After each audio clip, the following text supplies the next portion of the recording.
Hey, what's going on, guys? It's your buddy Bashbender here, and I'm here to give you my review on the latest garbage that EA has put out, Star Wars Battlefront 2. This game is upsetting people all over the world for multiple reasons. I'll touch on those in a second. But I just wanted to give you my 2 cents on the situation.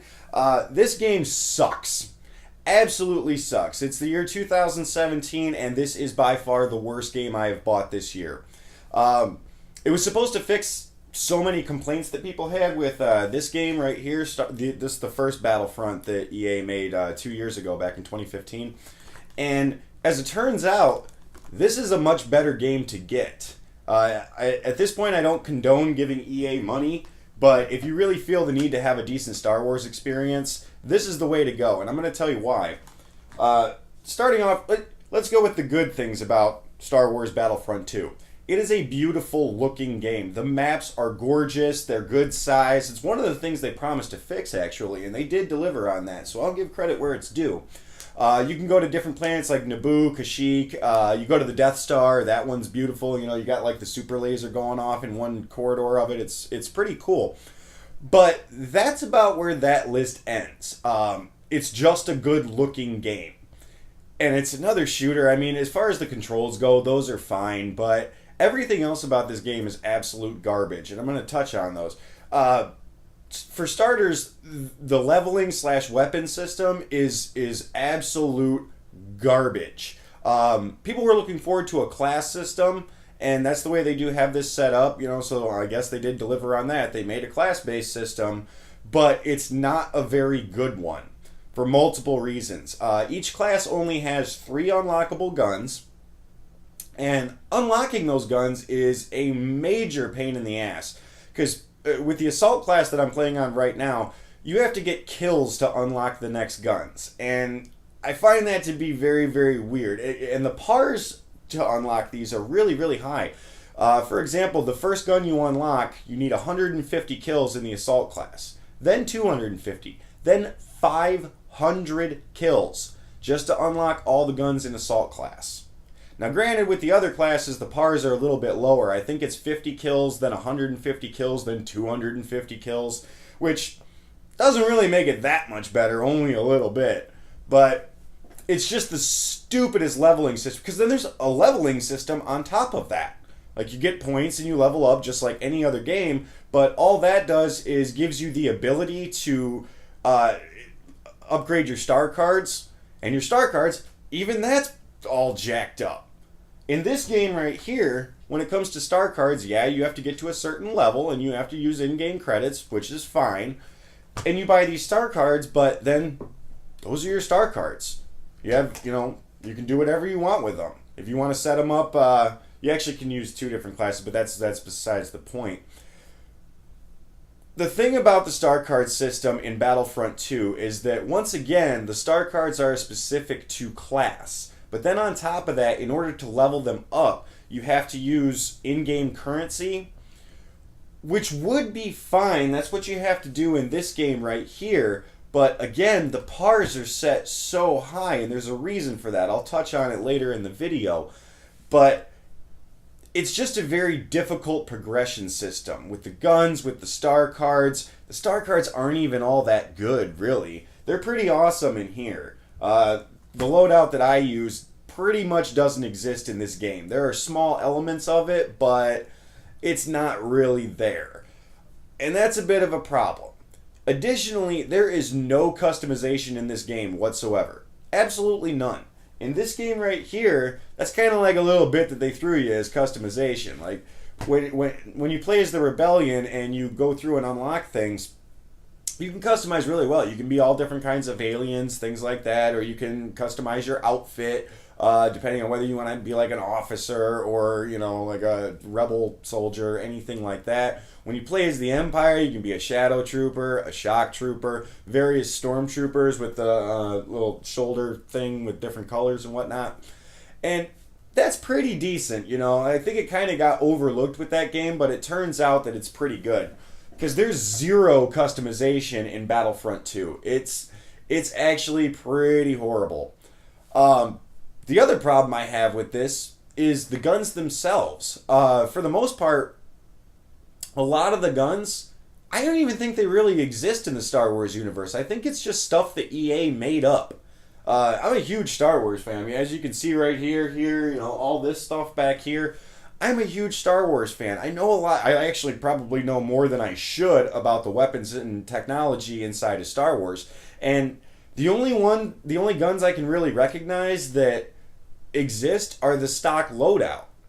And as it turns out, the stock loadout is some of the best guns in the game, so there's really no point in leveling your guns up anyway.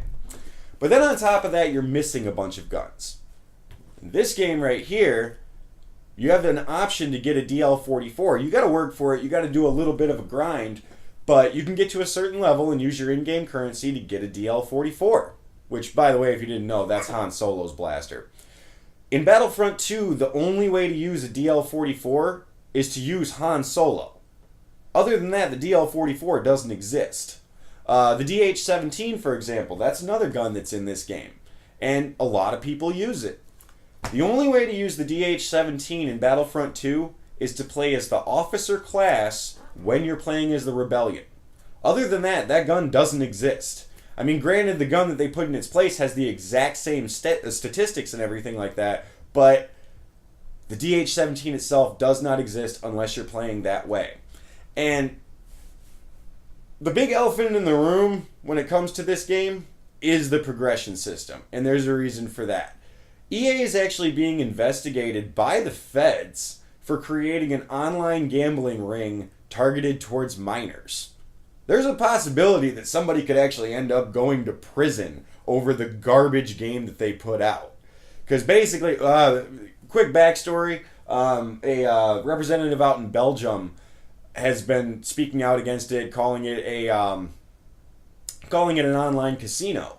And the game has actually been banned in Belgium, and they're pushing for the rest of Europe to have Battlefront 2 banned. And then there's a senator in Hawaii here in the States that is doing the same thing. He's saying it's a Star Wars themed casino based targeted towards children. And they're trying to get it banned in Hawaii and then the rest of America. And there's a reason for that. To progress in this game is the longest grind ever. They put the pars up so high on this game, it's ridiculous. I have put 30 hours into this game, and I have unlocked 2 guns.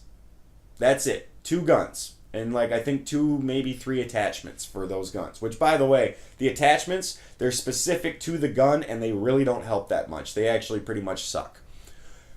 But the reason behind this is, since the progression system is so hard, ever since this game came out, they've been pushing microtransactions, using real money to buy in-game currency to get the items that you want. However, in order to get that online currency and those items, you have to buy loot boxes, which is a dice roll. And that's how they're deeming this an online casino. Now, the microtransactions are shut down right now, but it said temporarily in the announcement, meaning they will bring them back up. Hopefully, to their, for them, I don't really care what happens to them because I'm so pissed off, but hopefully, in their case, they will fix it as to where it's items specific that you can buy, and they need to make sure that they're keeping them cosmetic only. If they do that, then, it won't be considered a casino. But at this point, EA is being investigated by the FBI for creating an online gambling ring targeted to minors. It's actually pretty sickening. This game is the most obvious cash grab. It is ridiculous. And I really, really hope that Disney steps in and takes their Star Wars license away, because you really don't want to piss off the mouse. Yeah, you might have paid a lot of money to get that Star Wars license, but Disney paid $4.2 billion for Star Wars.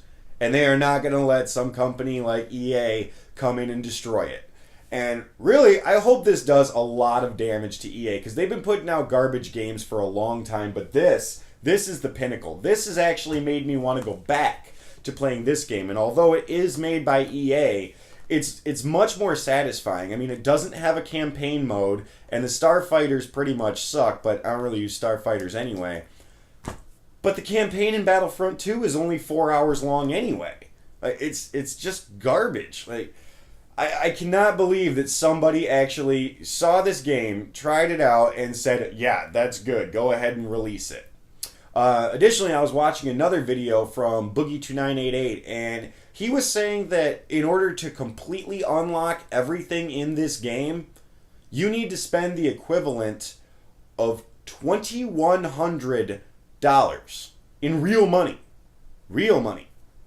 $2,100 to unlock everything in this game. That is completely ridiculous. I've never been a fan of microtransactions, but this is a game where it almost forces them on you. Like, you cannot do well in it without whipping out that credit card and buying new items and stuff. And it's targeted towards kids, obviously, because they're just going to go grab their parents' credit card. Parents aren't going to know what's going on, and I figure eventually EA is going to be facing all kinds of lawsuits over this game anyway, if the feds don't shut them down in the first place.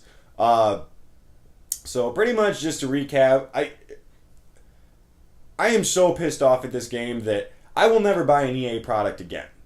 I'm not the type of person to do this, but I went onto their Facebook page and I wrote them a message saying exactly that. I will never buy an EA product again, and you guys shouldn't either until they step up their game.